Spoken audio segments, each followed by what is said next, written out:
de 20 millones en esas circunstancias. En México tenemos no solo los que vienen de Centroamérica, los que están siendo expulsados en Guerrero por la violencia, en Chiapas. Entonces, evidentemente que tenemos una migración interna que casi no notamos, porque pues, a final de cuentas son nuestros, ¿no? Es como si se cambiaran de un cuarto a otro, pero no es porque quieran, es porque los obligan, porque los expulsan, ¿sí?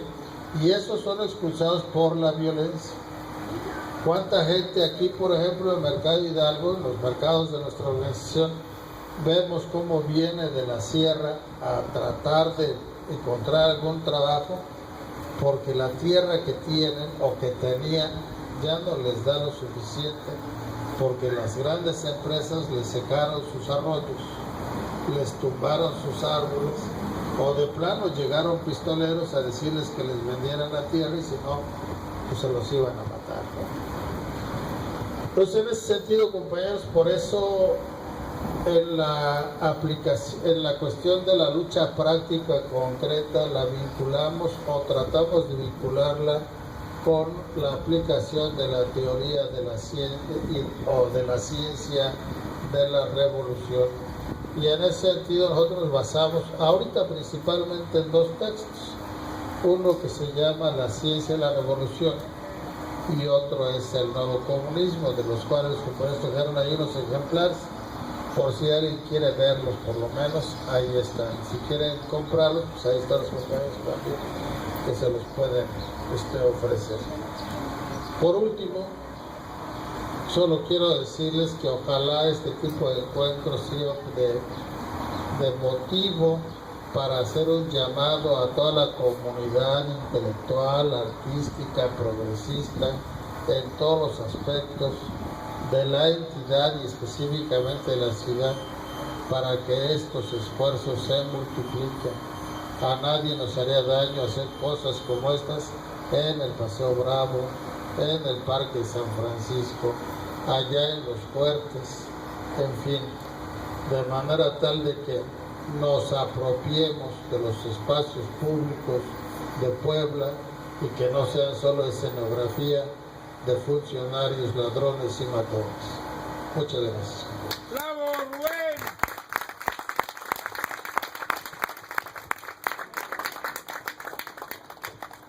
Damos inicio con la ronda de preguntas, agradeciendo la participación, compañero. Por acá, por favor, si tienen preguntas, opiniones. A ver, compañeros, ahí vienen, se están acomodando. A ver, por favor. Bueno, pues buenas tardes y muchísimas gracias como parte del círculo, pero también como ciudadano y gente del pueblo. Pues nosotros realmente como círculo esta charla, que aunque no tuvo no tuvimos tanto chance de difundir y a presencia del compañero, o bien por cuestiones muchos de tiempo, pero realmente para nosotros es muy importante contar con un personaje como el que tenemos aquí a nuestro lado, ¿no? Un personaje que aquí han venido gente que tiene estudios, que tiene doctorados, etcétera, etcétera, pues sinceramente no se compara con este pedazo de historia que tenemos, y creo yo que no había habido la oportunidad como círculo de tener este acercamiento, pero pues evidentemente pensamos que es una referencia que debe conocer la gente, que nos debemos solidarizar, que tenemos que estar con ellos, vinculándonos también, porque en realidad estamos ante la presencia, ante un personaje y toda la base social que representa, que no han podido ni comprar ni intimidar, a pesar de todo el ensañamiento. No hay organizaciones de veras que hayamos conocido aquí en este estado que hayan sufrido tanta hazaña del Estado y que hayan resistido a pesar de las autoridades tan nefastas que hemos tenido en estos más de 30 años, ¿no? Imagínense nada más los gobernadores que hemos tenido en Puebla, ¿no? Parece de veras que no sé qué le debemos al destino que con esto nos pagó, ¿no? Desde un Mario Marín, un Manuel Bartlett, un Mariano Piña Olaya, un Moreno Valle, ¿no? Y la 28 de octubre ha estado. y por algo se han ensañado, compañeros. Realmente para nosotros tenemos mucha admiración, no nos queda más que ir aprendiendo de estas experiencias, ¿no? Porque de cómo esta situación, como a veces mal se confunde, mucha gente piensa que solamente luchan por un espacio, por algo por qué vender, y realmente hay ahorita, con lo que nos está comentando el compañero Simitro, hay muchas causas de fondo, hay conocimientos, hay incluso de lo que ya muchos académicos ni nos hablan, ¿no? El compañero nos está hablando de la revolución, de cierta posición política, de una línea política, que es algo que ya no se da en maceta, ¿no? Hay muchas organizaciones que andan, que primero son de izquierda, luego de derecha, luego de centro, y luego son plurideológicos, y así se van, y entonces no se da en maceta realmente la gente que dice somos fieles a una línea política, ¿no? Y la defienden. Y bueno, pues el ejemplo es este, y pues mi admiración realmente, compañero, y mi agradecimiento por la presencia de usted. Gracias. Compañeros, sí, realmente también eso es cierto, 45 años, ya casi cumplen el medio siglo, compañeros, estar en esta lucha. ¿Quién más? Epifanio, adelante.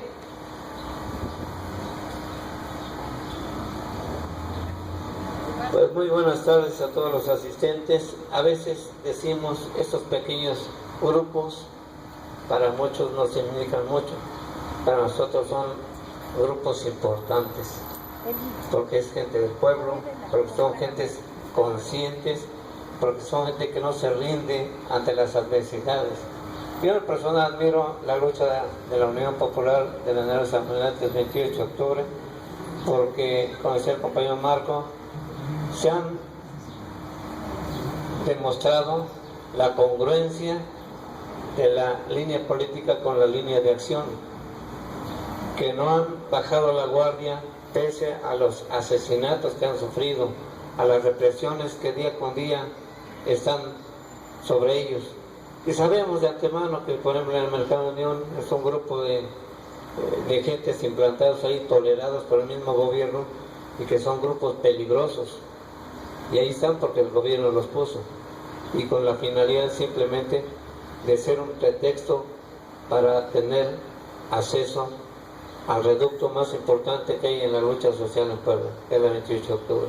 Nosotros hemos venido tratando de tener una relación en lo mínimo con los compañeros, porque nuestro grupo es muy pequeño, pero también defiende posiciones importantes, y tan importantes que hemos coincidido en varios momentos con la digna lucha de los padres de familia de los 43 de Ayotzinapa, y en muchas ocasiones hemos visto cómo la Unión Popular de Vendedores Ambulantes los ha acogido y los ha cobijado, y nosotros nos sentimos bien porque esa lucha, que ya en este próximo lunes cumple 50 meses, una lucha digna, que tratan de encontrar a sus hijos, y que el individuo que ya se va de Los Pinos se negó rotundamente a que se conociera la verdad.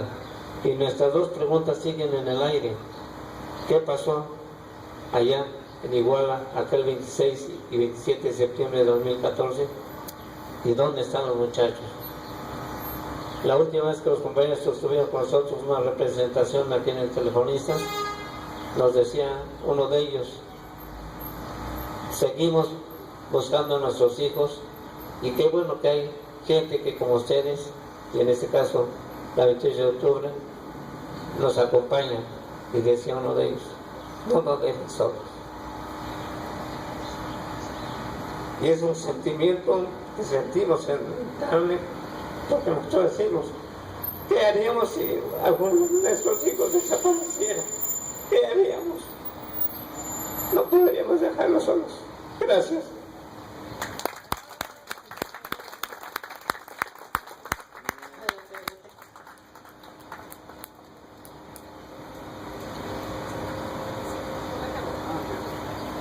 Primero que nada, felicitar aquí a mi compañera. Bueno, mi pregunta sería en el sentido de por qué no vincularse con los movimientos sociales, que no nos vaya a pasar lo que le pasó a Lula. Es decir, ¿por qué no Simitrio entrelaza los movimientos sociales? Esa es mi pregunta. Y quiero además obsequiarle este libro. En él le pedimos de la manera más atenta que nos deje presentarlo en la 28, públicamente, se lo hago como un favor. Gracias. Bien, veamos el libro. Si me permite también. Versos de indignación, de Jorge Chávez Palma. Muy bien, ok. Adelante.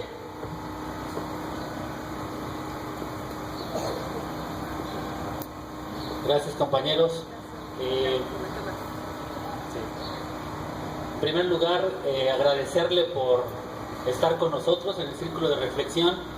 Es bien importante que personas con una trayectoria política y de lucha como la que usted tiene vengan y nos compartan esa experiencia, ¿no? Esa pasión por hacer algo más allá de lo que cualquier ciudadano promedio está dispuesto a hacer.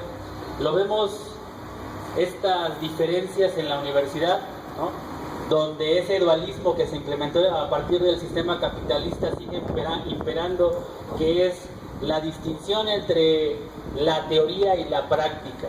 Vemos muchos intelectuales, mucha gente que habla de varias teorías, de grandes autores, de grandes paradigmas, pero que en la práctica no son capaces, ¿sí?, de ir y dialogar con el pueblo, con las grandes causas que actualmente están en la sociedad.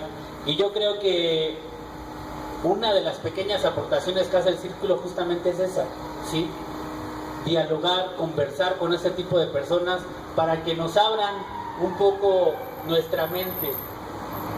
Se dice que un pueblo ignorante, ¿sí?, es difícil que avance. Hay autores que sostienen que solamente la conciencia nos hará libres. Y en ese sentido yo creo que, y es una de las preguntas que quiero hacerle, ¿cuál es la importancia que ha tenido la teoría? En este caso ya nos ha comentado hasta parte de los libros que de alguna manera ustedes revisan, de alguna manera ustedes trabajan. ¿Cuál ha sido el papel que la teoría ha jugado en esta organización y en su experiencia para que a 45 años de lucha pues sigan presentes? Pues bueno, nada más es lo que quería comentar. Muchas gracias. Bien. ¿Alguien más? ¿Alguien más? Perfecto.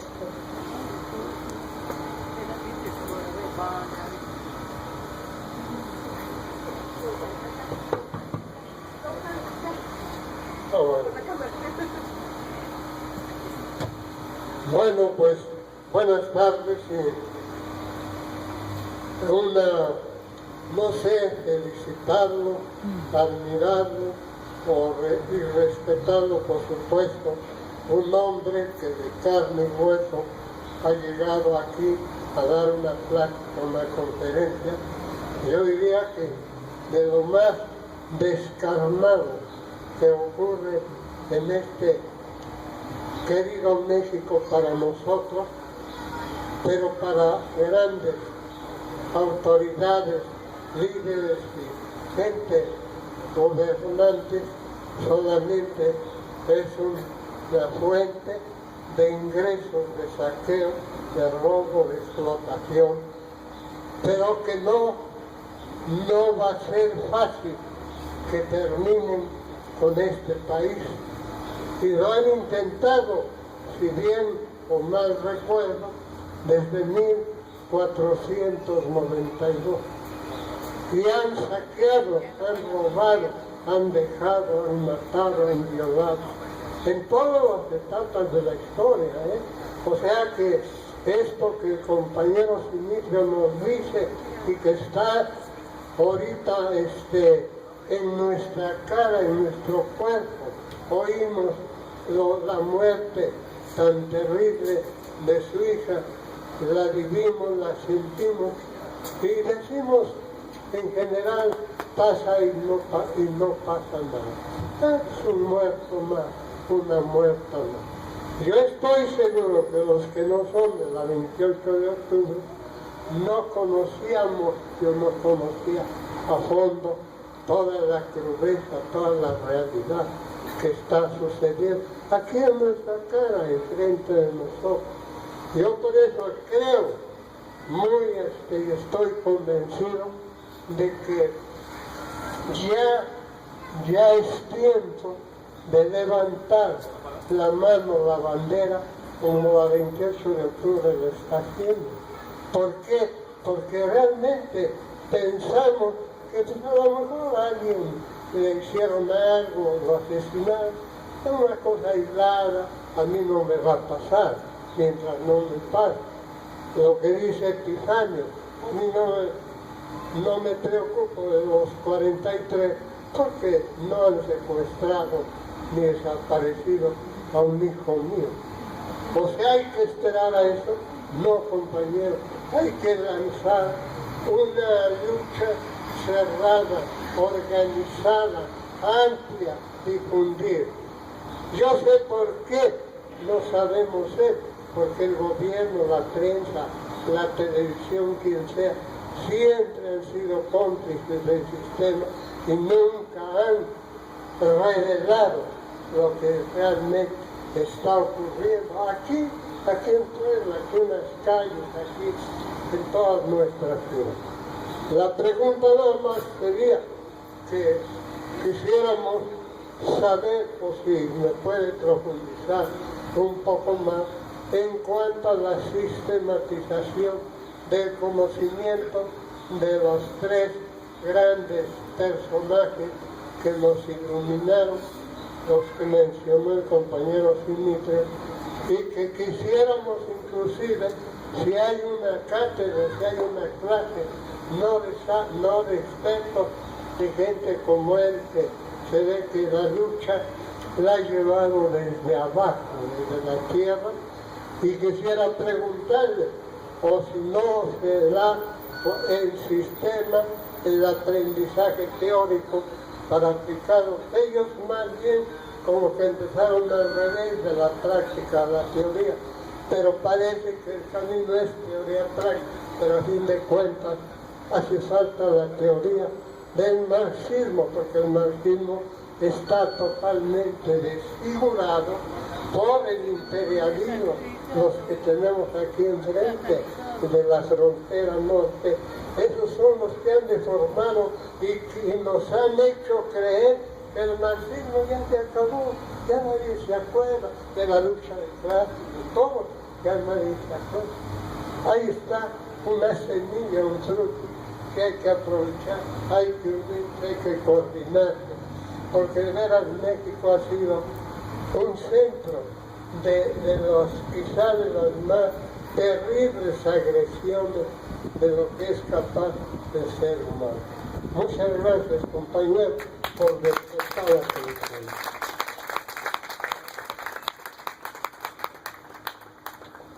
Se me había pasado una pregunta nada más rápido. ¿Cuál sería uno de los problemas que usted identificaría, dado que ya es una institución con historia, identificada con la izquierda? ¿Cuál sería uno de las dificultades que identificaría en relación para articularse con otras luchas? Se dice que justamente uno de los grandes problemas de los oprimidos es que es difícil el diálogo, la articulación, a diferencia de los opresores, que entre ellos se organizan de manera más eficiente, ¿no? Entonces, ¿cuál sería aquí las dificultades que ustedes han encontrado para articularse con otro tipo de organizaciones de esta naturaleza? Nada más, gracias. Bien, además, bueno, como soy la única mujer que se le ocurrió también tomar el micrófono en este aspecto, agradezco mucho que tome esa idea, esa propuesta. Efectivamente, realmente las mujeres tenemos que entrar en esta revolución y ser educadas de una manera diferente en el aspecto de el compromiso que se tiene con la sociedad. Realmente esa es una de las grandes batallas que hemos vivido, el que las mujeres seamos calladas continuamente en las luchas sociales. Entonces, ¿cómo ha evolucionado el papel de la mujer? Porque en la organización 28 de octubre, eso sí me interesa saber, porque también usted tocó ese tema. Entonces, pues, adelante con sus respuestas. Gracias. Bueno, probablemente no las conteste en el orden que fueron haciéndolas, pero trataré de hacerlo. Primero, no como persona, como activista o como dirigente, nunca me he propuesto dirigir nada, mucho menos articular diferentes esfuerzos de lucha del pueblo. Yo soy un resultado, un producto del pueblo mismo. Deben saber que originalmente, cuando empecé a participar en el movimiento social, yo tenía 13 años y jamás pensé en involucrarme en el trabajo de las masas. Mi idea era otra, totalmente distinta. Por accidente me quedé entre las masas y pues tuve que aprender de ellas, hablando con la gente de más grande edad, con la gente de más tiempo en el trabajo y en la lucha, y de hecho fui forjado por ellos. Lo mismo ocurre en el papel de la dirección. Hoy los marcos de los zapatistas habla de que uno tiene que aprender a mandar obedeciendo. Pues eso nosotros lo practicamos desde entonces, de aprender de la gente para poder enseñarle a la gente. Y no asumiendo la actitud de que tú eres el maestro, sino los maestros, las maestras son las masas mismas. Y en segundo lugar, para el trabajo de la vinculación con diferentes sectores. Lo hacemos a partir del reconocimiento de la identidad de problemas, de la identidad de enemigos. Por eso hablaba hace un rato de que el problema de los vendedores, de la falta de lugares, equivale a la falta de tierras, falta de empleos, etc. De manera tal de que entendamos que somos sujetos del mismo problema con diferente forma y que la causa es el mismo, en este caso el sistema. Los responsables directos e inmediatos evidentemente son el Estado y las diversas administraciones gubernamentales que lo van a encabezar. Entonces, a partir de eso es como vamos articulando. No faltan quienes tienen visiones, posiciones diferentes, pero incluso hasta contrarias. Pero incluso con ellos no asumimos una posición de rechazo, asumimos una posición de sumar para aprender y construir juntos hasta donde quieran, o como dicen vulgarmente, hasta donde se dejen. ¿Cómo no aprender de ellos si a pesar de las diferencias también son gente del pueblo? Tenemos que tener esa apertura de mente. Nosotros aprendemos del enemigo. ¿No acaso la mayor parte de la educación que recibimos desde la primaria ha sido pensada en razón y desarrollada en razón de los intereses de la clase dominante? Pues sí, y de eso aprendemos. Entonces, ¿por qué no aprender de los nuestros?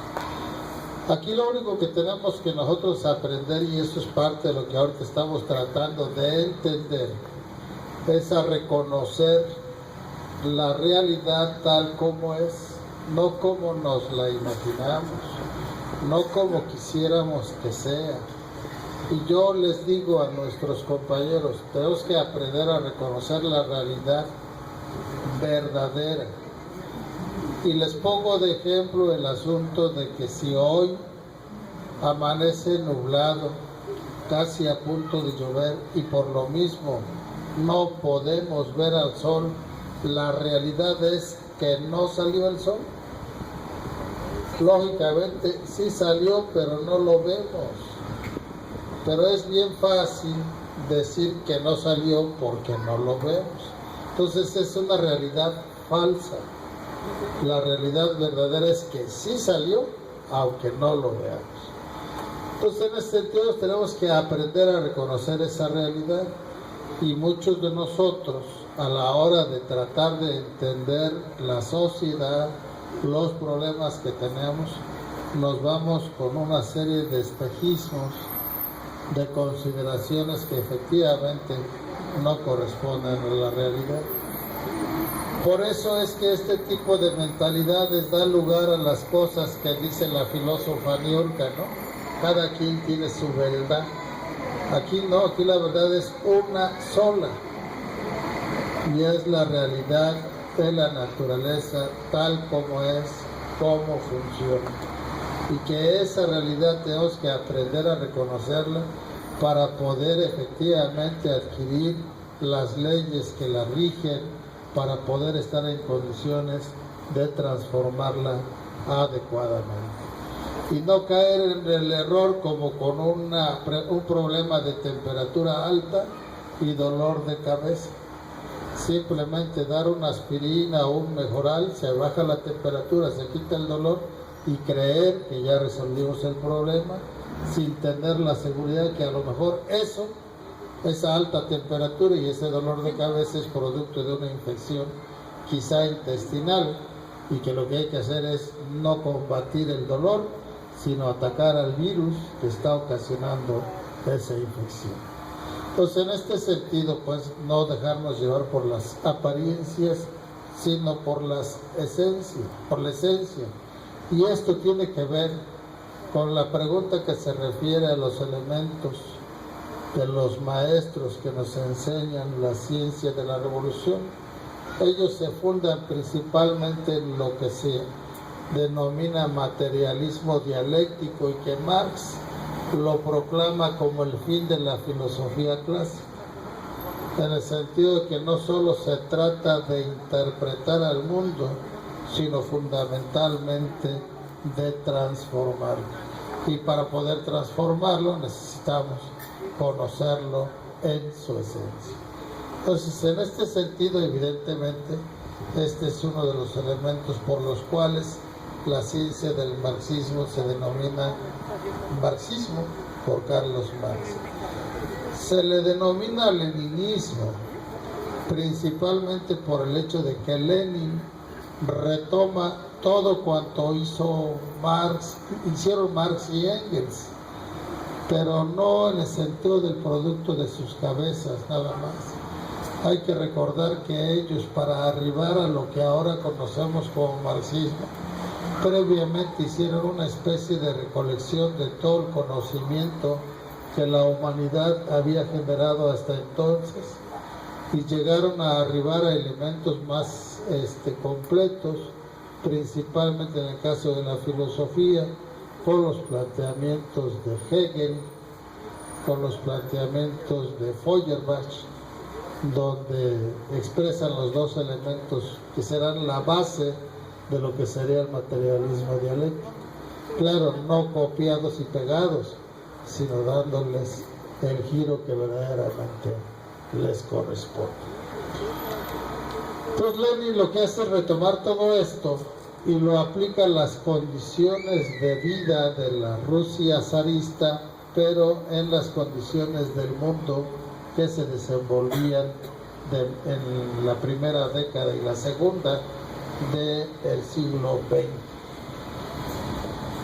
Lo que Marx llamaba, por ejemplo, el asunto del Partido Comunista, que era de masas, Lenin dice que no sirve eso, que lo que se necesita es un partido clandestino, que sí hay que participar en las elecciones, pero no buscando ganar la mayoría de las representaciones para transformar al sistema, sino para usarlo como una tribuna para difundir ampliamente la necesidad y la posibilidad de destruir esa máquina estatal y construir una nueva, tal como el propio Marx lo enseña a partir de las lecciones recogidas de la Comuna de París en 1871.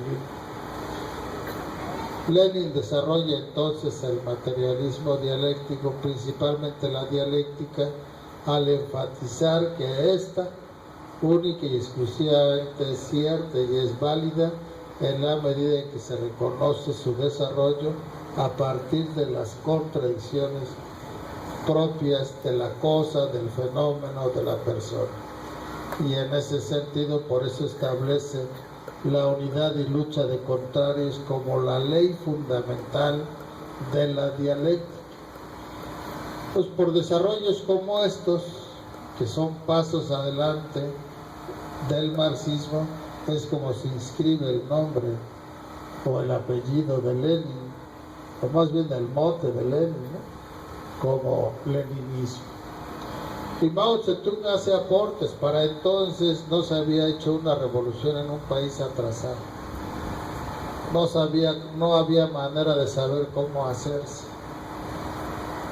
Mao desarrolla la tesis de la guerra popular prolongada y de esa manera establece lo que llama la revolución de nueva democracia. Una revolución para acabar con el feudalismo, con la dominación imperialista, pero no para establecer el capitalismo como el modo de producción predominante, ni tampoco para establecer la democracia burguesa como el sistema o régimen político dominante, sino una revolución dirigida por el proletariado, para sentar bases en la economía que le llama de nueva democracia, que posibilite el salto a la revolución socialista. Y en lugar de la democracia burguesa establece lo que se llama la dictadura conjunta obrero campesino popular. Y que aquí nosotros lo usamos no tanto como consigna, sino como eslogan, ¿no? De por un gobierno obrero campesino popular.